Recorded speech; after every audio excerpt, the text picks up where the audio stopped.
Our next story is from East Asia, and oh boy, tensions are flaring.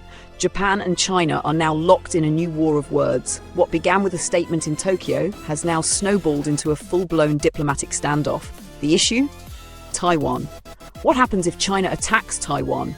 Japan's new Prime Minister, Sanei Takaichi, has set off alarm bells with a bold warning. She said that a Chinese attack on Taiwan could threaten Japan's very survival.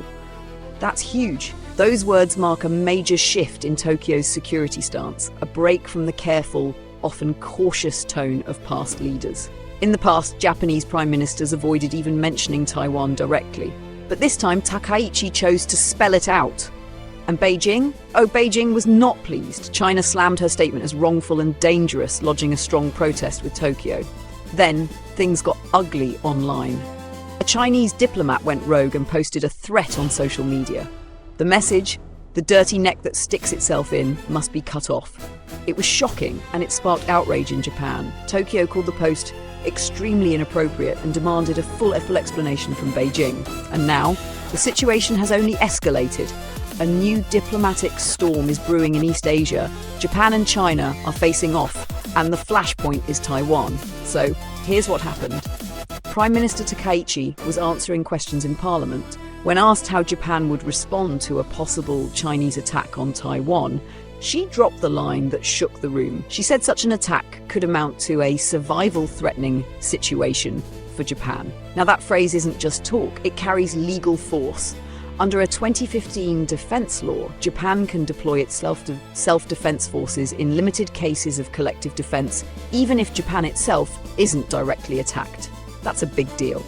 Takaichi's remarks broke with decades of caution. She said Japan must anticipate the worst-case scenario, and that right there sent shockwaves through the region. Beijing, of course, views Taiwan as its own territory and hasn't ruled out using force for reunification. So Takaichi's words sounded like Japan was signaling its readiness to act if conflict breaks out.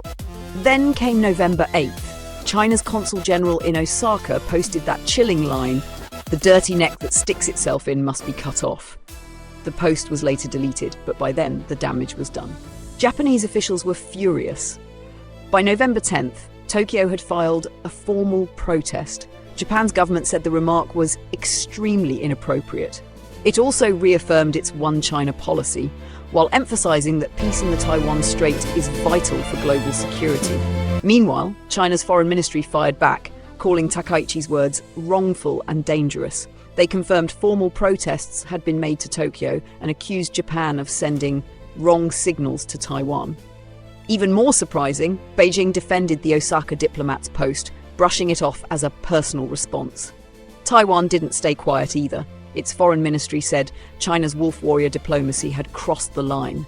In their words, open quote, "The wolf warrior behavior of Chinese diplomats is truly eye-opening and highlights their reckless, domineering mindset." Close quote. And yes, the United States weighed in too. The US ambassador to Japan called the Chinese diplomat's post a threat. All this drama comes just weeks after Takaichi took office. At the APEC summit in South Korea, she met with President Xi Jinping, and earlier this month, she even met a senior Taiwanese official. Japan is clearly walking a tightrope, balancing diplomacy and deterrence. But this exchange? It shows just how thin that line has become. There's also the geography factor. Taiwan sits barely 100 kilometers from Japan's southern islands. It controls key sea lanes that supply Japan's energy and trade. Any Chinese blockade or attack could disrupt those lifelines and would test Japan's security alliance with the US.